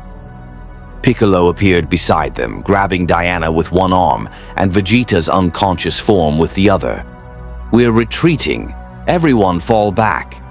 "Retreating?" Android 18 said mockingly as she approached, leaving a trail of destruction. "How disappointing. And here I thought Goku wanted a real fight." "Oh, I do," Goku said, his power flaring. "But not here. Not where more innocents can get hurt. If you really want to fight me, Android, meet me tomorrow, somewhere remote. Just you, me, and whoever's still standing." Android 17 considered, then nodded. "Acceptable. We'll find you, Son Goku. Your KI signature is unique. Run all you want, we'll track you down." "I'm counting on it," Goku replied. Then Piccolo used his enhanced speed to retreat with Diana and Vegeta, while the other Z fighters escaped via various means. Goku used instant transmission to vanish entirely. The androids stood alone in the ruins of South City, surrounded by destruction they'd caused without effort. "That woman with the sword," Android 18 said. "She actually hurt you." "Yeah," Android 17 agreed, touching the cuts that still leaked synthetic blood. "Interesting, right? Maybe this world has more surprises than Dr. Gero anticipated." Capsule Corp's medical bay hummed with activity as Diana lay on a diagnostic bed, her body covered in bandages and sensor patches. Bulma worked frantically between multiple patients. Diana, Vegeta, Krillin, and Yamcha all required immediate attention. Tien and Piccolo had suffered less severe injuries and stood guard outside. "Your cellular regeneration is remarkable," Bulma muttered, examining Diana's readings. "Even with the damage you took, you're healing at 3 times the rate you should. The divine enhancement is compensating for the dimensional stress." Diana tried to sit up, but pain lanced through her ribs. "The androids, are they still out there?" Piccolo said from the doorway. "They're searching for Goku, but they seem content to take their time. They destroyed South City, killed thousands, and now they're treating it like a game." Guilt stabbed through Diana deeper than any android strike. "I failed. I had the weapon that could hurt them, and I still failed." "You didn't fail," Vegeta growled from his own bed. The Saiyan prince looked battered but conscious, pride warring with frustration on his face. "Those androids are stronger than any opponent we've faced, stronger than Frieza, stronger than anything I've encountered in my entire life." He clenched his fists, Super Saiyan transformation flickering weakly. "And I'm still too weak to defeat them." "We all are," Goku said quietly, materializing via instant transmission. His orange guy was torn and bloodied, but he seemed more intact than the others. "Android 18 is at least as strong as me at full Super Saiyan power, maybe stronger. And she'll never get tired while I will." Diana finally managed to sit up, ignoring her body's protests. "Then we need strategy. Raw power isn't enough. I learned that fighting Ares. These androids have superior strength and unlimited stamina, but they must have weaknesses." "The only weakness we know about is their off switches," Bulma said grimly. "But those are internal. and you'd need to subdue them completely to access the emergency shutdown, which means being strong enough to beat them in the first place. Catch-22. Your sword hurt Android 17, Piccolo observed. Those cuts you made, they were real damage, not just surface wounds. If you could land a solid strike. Diana shook her head. He adapted too quickly. Even with divine steel and key enhancement, I couldn't press the advantage. He analyzed my patterns and countered them. These androids are learning fighters. That's because they're not purely mechanical, Bulma explained, pulling up holographic schematics. Dr. Garo started with human bases, kidnapped civilians probably. Then he enhanced them with cybernetics while preserving their organic brains. They can think, learn, adapt like humans, but with processing power far beyond normal. They're the worst of both worlds, human creativity with mechanical perfection. That's horrifying, Diana said softly. They're prisoners in their own bodies, forced to kill by programming they can't resist. Don't feel too sorry for them, Vegeta spat. Android 17 and 18 killed Dr. Gero after he activated them. They're not mindless slaves. They choose to destroy because they enjoy it. Which makes them even more dangerous, Piccolo added. Enemies with overwhelming power who fight for entertainment rather than purpose. They'll never stop, never negotiate, never show mercy. Diana absorbed this information with growing dread. In her world, she'd faced many threats, but most could be reasoned with or at least understood. Gods fought for honor or territory. Monsters acted on instinct. Villains pursued wealth or power. But these androids seemed to destroy simply because they could, treating civilization as a playground for their amusement. There has to be something we're missing, Diana insisted. Every enemy has a weakness. Every seemingly invincible foe can be defeated if... An explosion rocked the building. Everyone who could stand was instantly on their feet, moving toward the source. Diana grabbed her sword, ignoring Bulma's protests, and followed Goku and Piccolo to the roof. What she saw chilled her divine blood. A massive crater had formed in the center of West City, and emerging from it was a creature unlike anything Diana had encountered. It looked vaguely humanoid, but wrong. Segmented body like an insect, tail ending in a stinger, face that was somehow both human and alien. Its eyes fixed on the Capsule Corp building with predatory intelligence. What? What is that? Krillin whispered, having followed despite his injuries. The creature's tail twitched, and when it spoke, its voice was refined, almost cultured. How rude. I have a name. I am Cell, and I've traveled quite far to be here. Another android? Vegeta snarled, struggling to maintain Super Saiyan form despite his injuries. Not quite, Cell corrected, rising to float at their level. I'm something better. A bio-android, created by Dr. Gero's computer using cells from the greatest warriors in the universe. I have Saiyon's strength, Piccolo's regeneration, Frieza's potential, and so much more. I am the ultimate creation. Diana felt sick. This thing was made from stolen genetic material, a perversion of nature and science combined. And the power radiating from it, even without Kai's sense, she could feel the wrongness, the danger. Why are you here? Goku demanded. Cell's smile widened, revealing two sharp teeth. I'm here to achieve my perfect form. You see, I'm currently in my imperfect state. To evolve, I need to absorb androids 17 and 18. Their infinite energy combined with my biological perfection will create something this universe has never seen. Absorb? Piccolo repeated with horror. You're going to consume them? Precisely. And once I achieve perfection, I'll destroy you all properly. But first, Cell's eyes fixed on Diana with disturbing intensity. What are you? Your cellular structure is reading as divine, not native to this universe. Fascinating. Diana raised the Godkiller sword defensively. I am no one's science experiment, creature. Oh, I wouldn't dream of absorbing you. Too risky. Divine DNA might destabilize my perfect genome. But I am curious about that weapon. It damaged Android 17. I can smell his synthetic blood on the blade. A weapon that can harm perfect beings. Cell chuckled. How delicious. Perhaps after I achieve perfection, I'll take it from your corpse as a trophy. Rage burned through Diana's pain and exhaustion. This abomination spoke of murder and conquest with the casualness of someone discussing weather.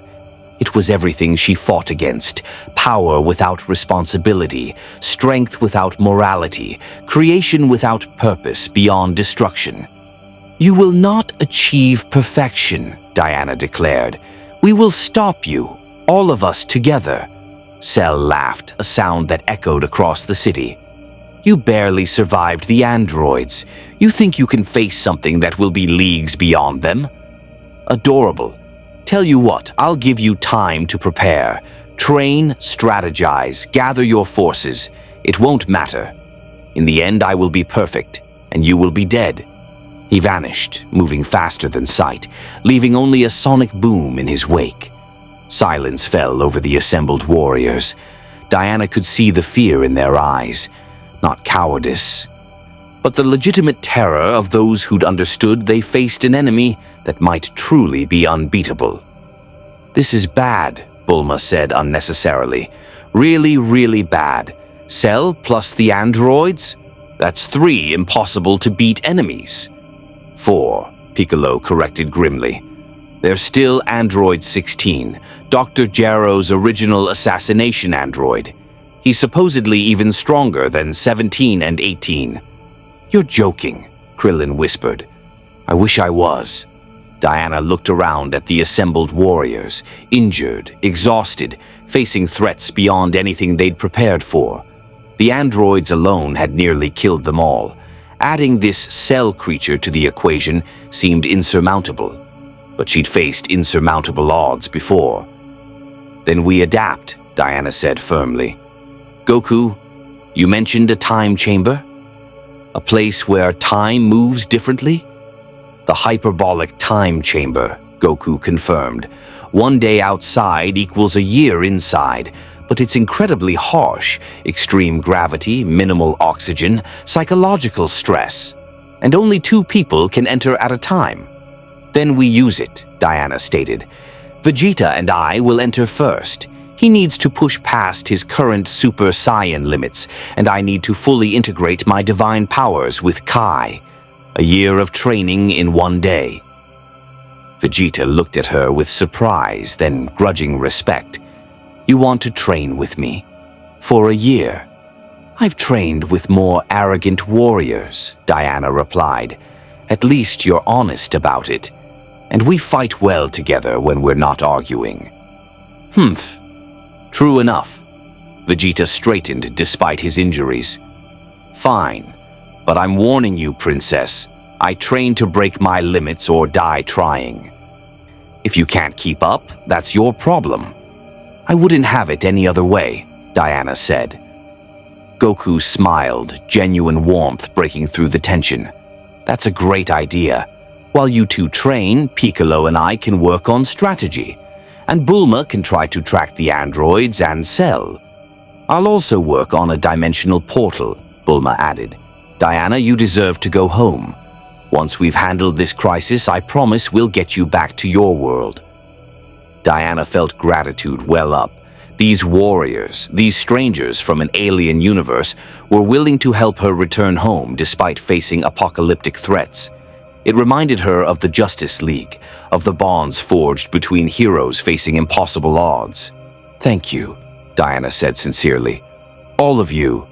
I came here by accident, but I'm grateful to fight beside warriors of such courage. Don't get mushy on us, Vegeta muttered, but his tone lacked its usual edge. Save the sentiment for after we've won. If we win. When we win, Diana corrected. I've faced gods and monsters across millennia. I've stood against the forces of darkness and prevailed. These androids, this Cell, They're powerful, but they're not invincible. Nothing is. She met each warrior's eyes in turn, letting them see her absolute conviction. In her world, she was Wonder Woman, symbol of hope, champion of justice, warrior who never surrendered. This universe might be strange, might operate by different rules, but the fundamental truth remained the same. Evil could be defeated, darkness could be overcome, heroes working together could achieve the impossible. "Let's show this universe what true warriors can accomplish," Diana said, raising the Godkiller sword. "For Earth, for everyone depending on us, for victory." The hyperbolic time chamber existed outside normal space, accessed through Kami's lookout, a floating platform that served as Earth's guardian's home. Mr. Popo, the lookout's enigmatic attendant, led Diana and Vegeta to an ornate doorway that hummed with temporal energy. "1 year inside," Mr. Popo explained in his quiet, unsettling voice. "Time flows differently here. The chamber will test you beyond anything you've experienced. Most cannot last more than a month." "We'll last the full year," Vegeta said confidently, already transformed into Super Saiyan. "I'll become strong enough to crush those androids and Cell, whatever it takes." Diana adjusted her armor, the Godkiller sword strapped to her back. Her body had healed significantly during the flight here, divine regeneration working overtime, but she still felt the echoes of her battle with Android 17. The chamber would give her time to fully recover and push beyond her current limits. "I'm ready," Diana confirmed. They stepped through the doorway. The transition was jarring. One moment, normal space; the next, an endless white void stretching in all directions. The floor was solid beneath their feet, but the horizon disappeared into white nothingness. The air felt thick, oppressive, and Diana immediately noticed the difference in gravity. "It's 10 times Earth's gravity," Vegeta explained, already moving into stretches. "You'll adapt within days. The real challenge is the isolation. 1 year with only each other for company. Most warriors go insane." Diana looked at the Saiyan Prince, seeing past his bravado to the determination beneath. "Then we'd better learn to work together. No more posturing or pride, just training." Vegeta's expression shifted, surprise, then grudging acknowledgement. "Agreed. Out there, I'm the Prince of Saiyans. In here, I'm a warrior who needs to become stronger. Nothing else matters." They began. The first week was brutal. The increased gravity taxed Diana's body despite her divine strength, turning simple movements into exhausting efforts. Vegeta pushed himself relentlessly, training 20 hours a day, collapsing from exhaustion only to wake and continue. Diana matched his intensity. She'd trained with Amazons who believed rest was weakness, with gods who saw mortal limitations as failures to overcome. The hyperbolic time chamber's harsh conditions were merely another trial to conquer. By the second week, Diana had fully adapted to the gravity. Her body moved with its usual grace, divine enhancement compensating for the environmental stress. Vegeta noticed her progress with approval. "You're tougher than you look, Princess," he admitted during a rare break. "Most warriors would be broken by now." "Most warriors aren't trained by Amazons," Diana replied. "We're taught that pain is temporary, but surrender is permanent. How do you maintain Super Saiyan form so long?" Vegeta's transformation flickered, then stabilized. "Constant focus. The form drains energy rapidly. That's its weakness. But if I can master it completely, make it natural as breathing, the drain will disappear. That's my goal, Super Saiyan without limits." "Teach me," Diana requested. "Not the transformation. I'm not Saiyan, but the principle. You're channeling your life force and amplifying it through emotional resonance. That's similar to how I channel divine power. Maybe I can adapt the technique." Vegeta considered, pride warring with pragmatism. Finally, Pragmatism won. Fine. But you teach me your sword techniques in exchange. That God-killer blade damaged Android 17 when nothing else could. I need to understand why. They trained together, sharing knowledge across universes. Vegeta demonstrated how he channeled rage and pride into power, how emotion became fuel for transformation. Diana showed him Amazon sword forms passed down through millennia, techniques that combined physical prowess with tactical brilliance. By the third month, their synergy had improved dramatically. They sparred daily, pushing each other to new heights. Vegeta's Super Saiyan form grew more refined, the golden aura burning steadier, the power drain reducing noticeably. Diana learned to channel Kai more efficiently, blending it with divine energy in ways that created unexpected results. One day, during particularly intense sparring, Diana felt something shift inside her. The ki and divine power, which had remained somewhat separate, suddenly aligned.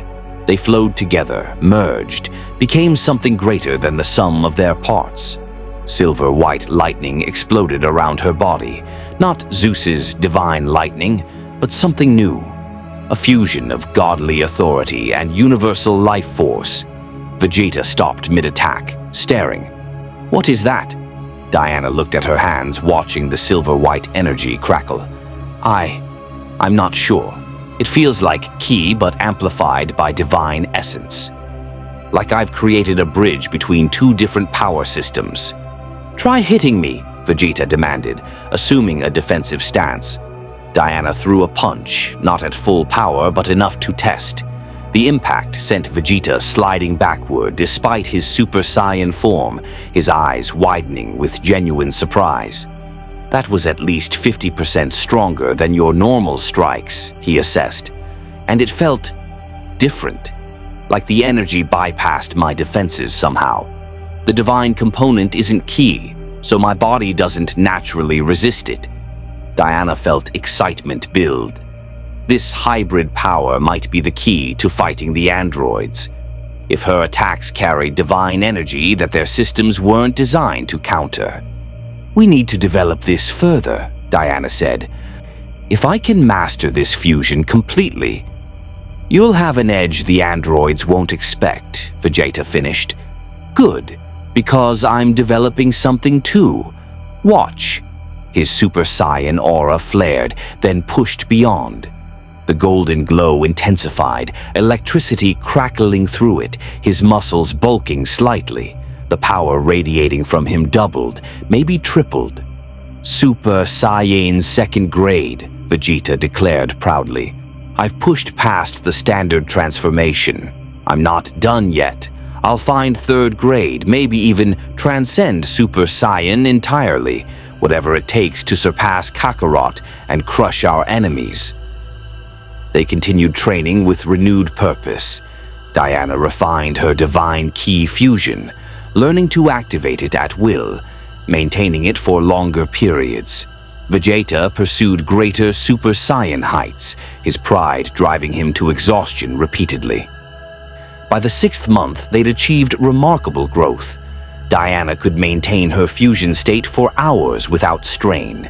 Her combat abilities had reached new levels, combining Amazon technique with Saiyan taught, ki manipulation and divine power created a fighting style unique to the multiverse.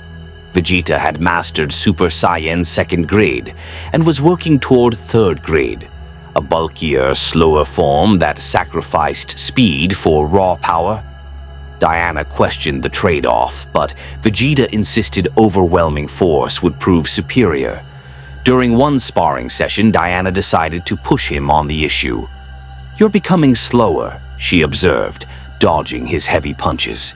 "Third grade gives you power, but Android 17 was faster than you at base Super Saiyan.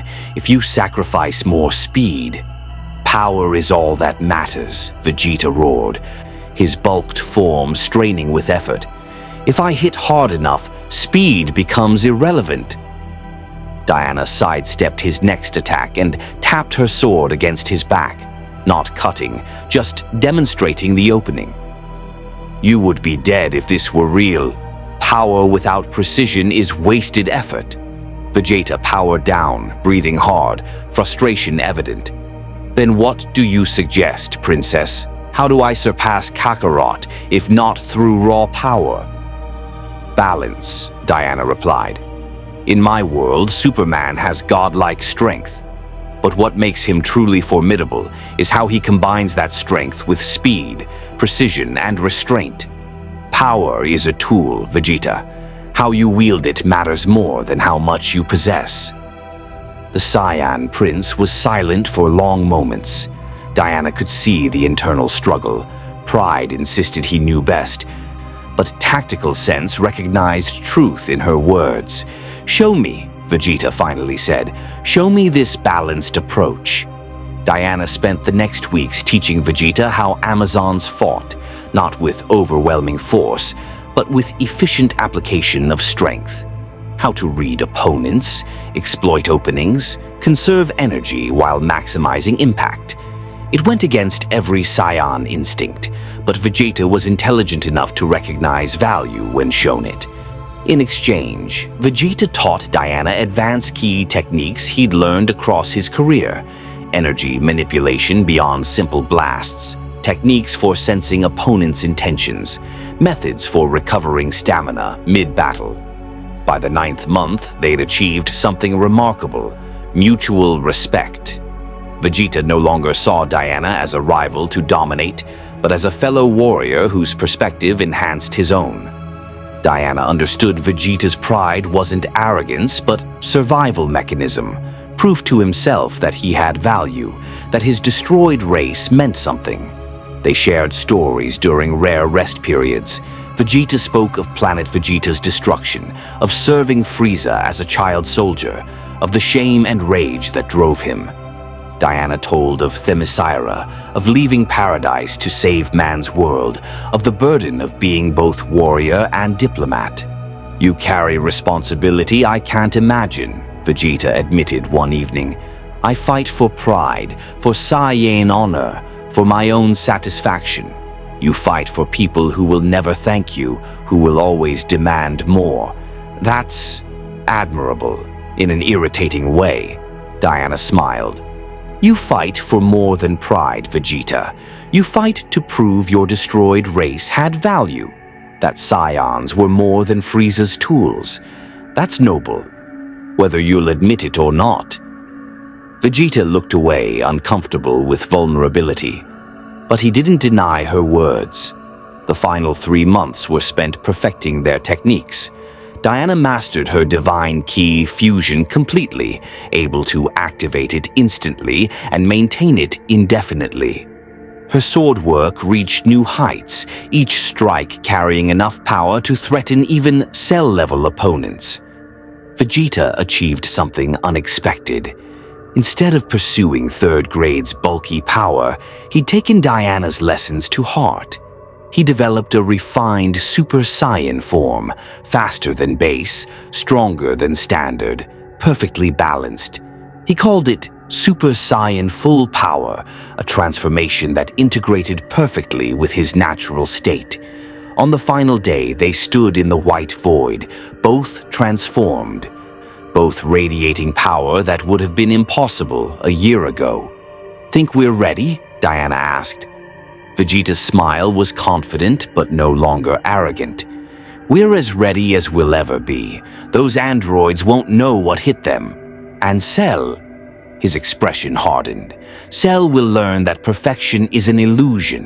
True strength comes from pushing past limits, not being born with advantages." Diana extended her hand. "Then let's show them what warriors who refuse to surrender can accomplish." Vegeta clasped her forearm in warrior's greeting. "Together, Princess. For once, I'll admit I can't do this alone."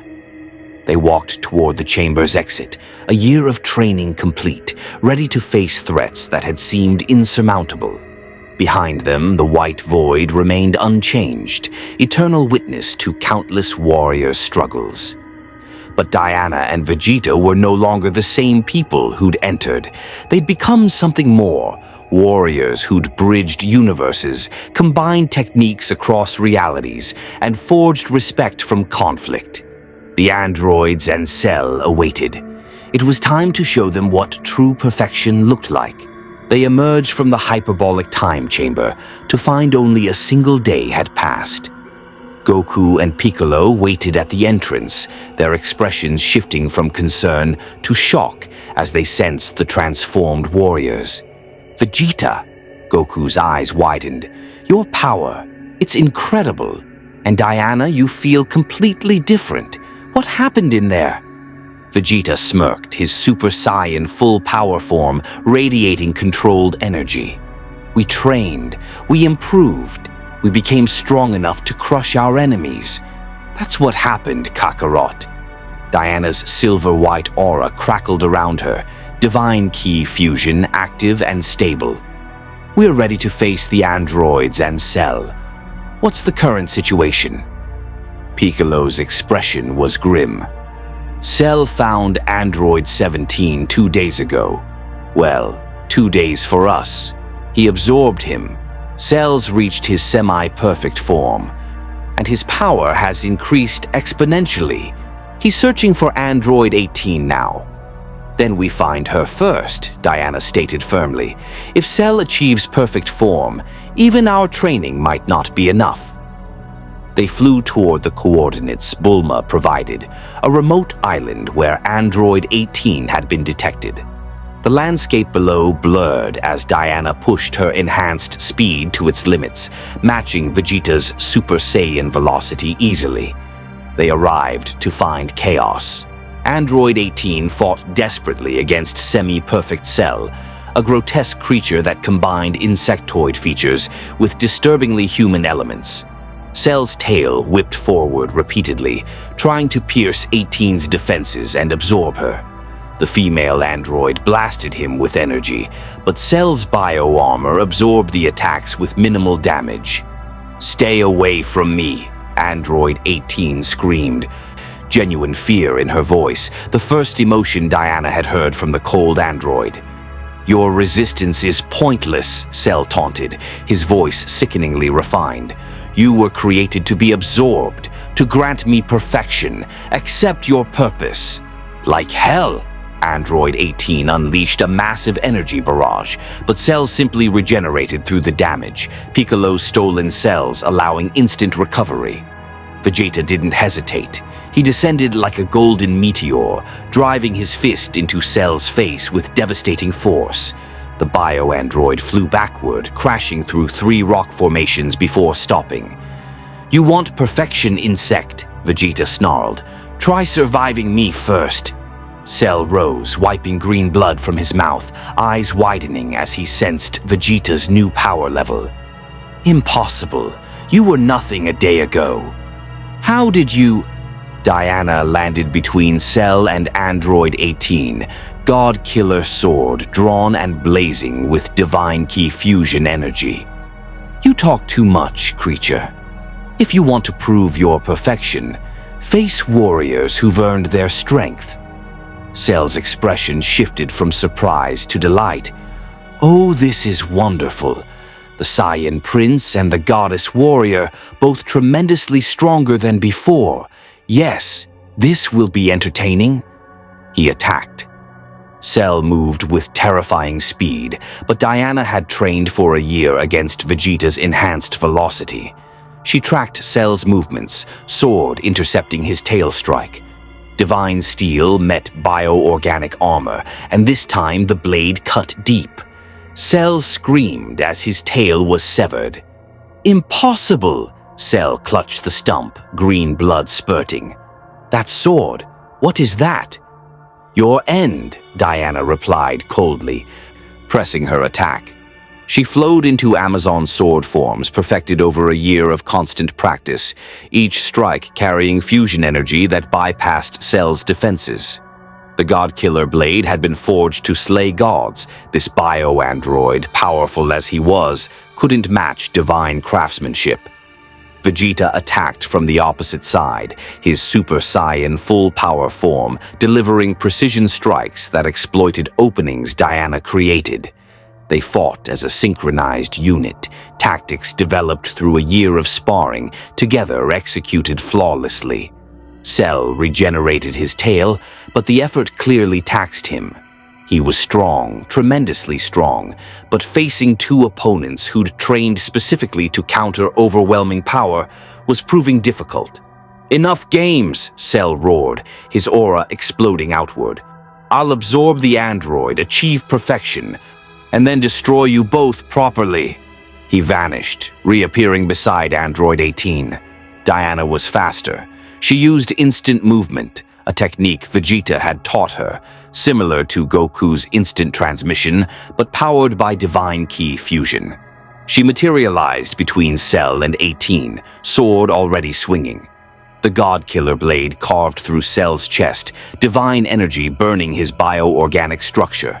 Cell staggered backward, genuine pain crossing his features. "Stay down," Diana commanded, her voice carrying divine authority that made even Vegeta pause. "You will not achieve perfection. You will not harm anyone else. Your existence ends here." Cell laughed through the pain, blood leaking from his mouth. You think a sword can kill perfection? I have Piccolo's regeneration, Frieza's survivability, Saiyan resilience. I am." Diana drove the sword through his head. Cell's eyes went wide, his body convulsed. The regeneration tried to activate, but divine energy coursed through the wound, disrupting his cellular structure. The God-Killer blade had been designed to permanently end divine beings. Cell's bio-engineered perfection couldn't overcome that fundamental purpose. "No," Cell whispered, his body beginning to disintegrate. This wasn't supposed to. I was meant to be perfect." His form collapsed into dust, carried away by the wind. The threat that had seemed insurmountable was ended by a sword forged by gods and wielded by a warrior who'd trained a year in a day. Silence fell over the battlefield. Android 18 stared at Diana with shock and something that might have been gratitude. You killed him. Just like that. I thought he was unstoppable." "Nothing is unstoppable," Diana said, sheathing the God-Killer sword. "Everything can be defeated with proper preparation and courage to act." She turned to face the android fully. "You were afraid. I heard it in your voice when Cell attacked." Android 18's expression hardened defensively. "I wasn't." "You were," Diana interrupted gently. "And that fear proves you're more than just a weapon. You have emotions, desires, the capacity for more than destruction. Dr. Gero may have enhanced your body, but your humanity remains." "Touching speech," Vegeta cut in, powering down his transformation. "But we still have a problem. Android 18 and whatever's left of 17 are still programmed to kill Kakarot. We can't just let them wander around." Android 18's defensive posture returned. "Try to destroy me, Saiyan. See how that works out." "Nobody's destroying anyone," Diana stated firmly. She looked at 18 seriously. "You have a choice. Continue following Dr. Gero's programming and eventually face warriors like us again. Or choose your own path. Prove that you're more than what you were created to be."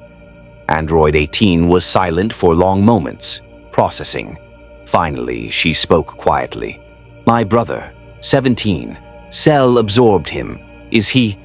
"I don't know," Diana admitted honestly. "Cell is destroyed, but whether that frees those he absorbed, I'm sorry. We'll find answers." Tears, actual tears, formed in Android 18's eyes. "He was all I had, the only one who understood. And now," Diana approached slowly, non-threateningly, and did something that surprised everyone. She embraced the android. Android 18 stiffened but didn't pull away. "You're not alone," Diana said softly. "I know what it's like to lose family, to feel like an outsider in the world. But there are people here who fight for more than programming. Warriors who choose to protect rather than destroy. You could be one of them." Android 18 pulled back, wiping her eyes roughly. "You're naive if you think it's that simple." "Perhaps," Diana acknowledged, "but I've seen the impossible happen too many times to dismiss anything as simple. The choice is yours, 18, programming or free will, destruction or purpose. What will you choose?" Before Android 18 could answer, Goku appeared via instant transmission, slightly out of breath. "Did you guys actually? Cell's power signature just disappeared. Did you beat him?" "Diana killed him," Vegeta said with grudging pride. "Cut him down with that god-slaying sword before he could achieve perfect form. It was adequate." "Adequate?" Diana raised an eyebrow. "I believe your exact words during the fight were, 'That's the most beautiful strike I've ever seen, Princess.'" Vegeta's face reddened. "I said no such thing. You're hallucinating." Goku laughed, the tension breaking. "Man, I wish I'd seen it. Cell was such a huge threat, and you guys just handled it. That's amazing." "The threat isn't over," Piccolo said, arriving with the other Z fighters. "Android 16 is still out there, and 18 is..." He noticed the android standing with them. "Right here. Interesting." Android 18 looked at the assembled warriors, then at Diana. "You said I have a choice. Prove it. Convince your friends not to attack me. And maybe I'll believe you." Diana turned to face Goku and the others. "Android 18 is not our enemy. She was afraid when Cell attacked. She mourns her brother. She's capable of change, of choosing her own path. We spare her." "Diana," Krillin said nervously, "she tried to kill us. Multiple times. How do we know?" "We don't," Diana interrupted. "We have faith. We offer the chance for redemption. That's what heroes do. Or do you only protect people who've never made mistakes?" Her words hung in the air. Goku was first to respond, his smile genuine. "Diana's right. Everyone deserves a chance to change. If 18 wants to stop fighting us, then we should let her." Vegeta crossed his arms. "I still don't trust her. But," he glanced at Diana, "the princess has good instincts about warriors. If she believes 18 can change, I won't interfere." For now. One by one, the Z fighters agreed, though some more reluctantly than others. Android 18 looked genuinely surprised. "You're all insane, but..." "Thank you. I'll stay out of your way. That's the best I can promise right now." "That's enough," Diana said. 2 weeks passed. Capsule Corp's laboratories hummed with activity as Bulma worked obsessively on the dimensional portal. Diana stood in the training room, practicing sword forms while monitoring the scientists' progress through the glass walls. Vegeta sparred with Goku nearby, their power shaking the reinforced structure despite both fighters holding back significantly. Android 18 had kept her word, staying away from populated areas. But according to Bulma's sensors, she returned to the ruins where Cell had been destroyed every day, searching for traces of her brother. Diana's heart ached for the android's loss. "Diana!" Bulma's excited shout pulled her from meditation. "Come here, I think I've got it!"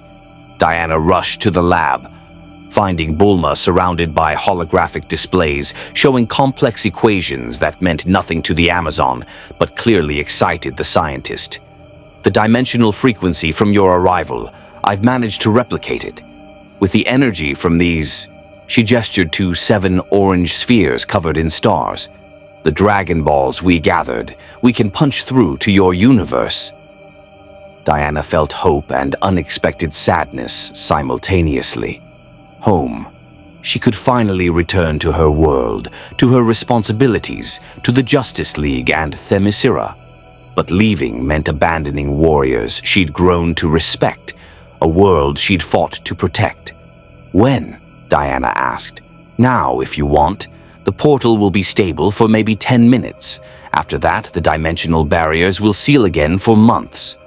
Bulma's expression softened. I know you want to go home, but we'll miss you. You've been pretty great to have around." Goku and Vegeta entered the lab, having sensed the commotion. Piccolo, Krillin, and the others followed shortly after. "You're leaving," Goku said, his usual cheerfulness tinged with genuine sadness. "I guess you have to. You've got your own world to protect. But man, I was hoping we could spar more. You're one of the best fighters I've ever faced." "The feeling is mutual, Goku," Diana said warmly. "Your pure heart and dedication to improvement are remarkable. Never lose that innocence. It's your greatest strength." She turned to Vegeta, who stood with arms crossed, expression carefully neutral. "Prince Vegeta, thank you for training with me. You're a true warrior, and I'm honored to have fought beside you." Vegeta was silent for a moment, pride warring with something else. Finally, he spoke. "You're not bad, Princess, for someone who isn't Saiyan. That year in the chamber, I learned things I wouldn't have discovered alone. So, thank you, and good luck with whatever enemies your world throws at you. Try not to die stupidly." Diana smiled. From Vegeta, that was practically a declaration of eternal friendship. She addressed each Z-fighter in turn, thanking them for their hospitality and courage. When she finished, Bulma activated the portal device. Reality tore open in the center of the lab, a swirling vortex of energy that looked similar to the rift that had pulled Diana here originally. "That's your doorway home," Bulma confirmed. "Diana, it's been an adventure." Diana stepped toward the portal, then paused. Something felt wrong. Incomplete. "Wait," she said. "There's one more thing I need to do."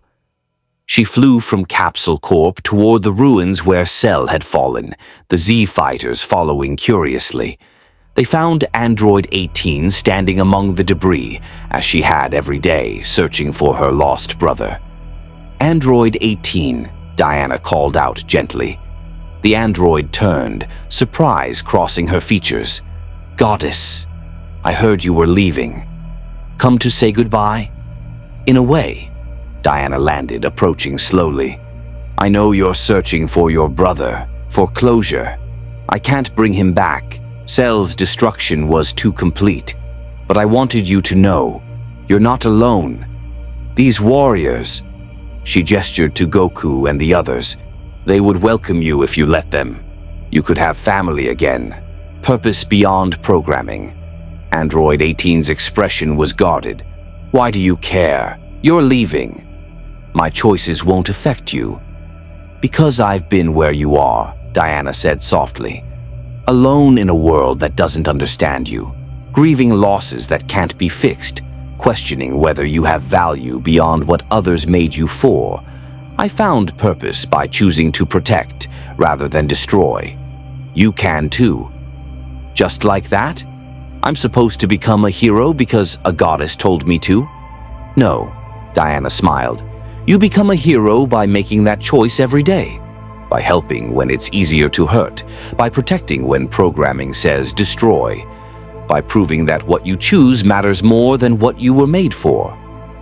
Android 18 was quiet, processing. Then, unexpectedly, she smiled, a genuine expression that transformed her cold features. "You're really annoying, you know that? But I'll think about it." "No promises. That's all I ask." Diana turned to address everyone. "Thank you, all of you. This universe is strange and wonderful, filled with warriors whose courage puts gods to shame. I'll remember what I learned here, and if the multiverse ever allows our paths to cross again, I'll be honored to fight beside you." Goku stepped forward. "Diana, before you go, here." He held out a small device. "It's a communicator tuned to Capsule Corp's frequency. If you ever need help or if you just want to visit, try using it. Maybe it'll work across dimensions. Probably not, but hey, worth a shot." Diana accepted the device, tucking it carefully into her armor. "Thank you, Goku, for everything." Vegeta stepped forward next, surprising everyone by extending his hand. Princess, fight well in your universe. And remember, true strength comes from pushing past limits, not accepting them. Diana clasped his forearm in warrior's greeting. I'll remember, Prince. And you remember, power means nothing without the wisdom to use it properly. Wisdom is overrated. And yet you learned anyway. Vegeta's smile was brief but genuine. Go home, Amazon, before I change my mind about letting you leave without one final spar. Diana laughed, then flew back toward Capsule Corp, toward the portal home. The Zed fighters followed, bearing witness to her departure. She stood before the swirling dimensional gateway, feeling its pull. Beyond lay her world, Justice League, Themyscira, responsibilities she'd been absent from, people who needed Wonder Woman. But she'd been changed by this experience. She'd learned key manipulation, trained with scions, fought androids and bio-monsters. She'd found respect among alien warriors and proven that heroism transcended universes. May your world never need warriors like us, Diana said, turning for one final look at the assembled fighters. But if it does, I know you'll protect it with everything you are. Goodbye, my friends. Fight well. Live well. She stepped into the portal. Reality twisted, bent, reformed. Diana felt herself pulled across dimensional barriers through the space between universes. Colors that had no names flashed past, energies that shouldn't exist buffeted her divine form. And then, solid ground, familiar stars, the atmosphere of her Earth, her universe, her home. Diana stood on the roof of the Watchtower, the Justice League's satellite headquarters. Alarms blared immediately as sensors detected her sudden appearance. Diana, Batman's voice came through the comm system, relief evident despite his usual control. Where have you been? You disappeared 3 weeks ago, chasing Darkseid's forces. We thought... It's a long story, Bruce, Diana replied, smiling despite her exhaustion. Involving another universe, warrior aliens, and the strangest training session of my life. I'm back now. Is Earth secure? For the moment, but we need a full debrief. Later, Diana interrupted gently. First, I need to see the sun, to feel home. Then I'll tell you everything. She flew from the Watchtower toward Earth, toward the sunrise breaking over the Atlantic, toward Themyscira's hidden shores. Home. She was finally home.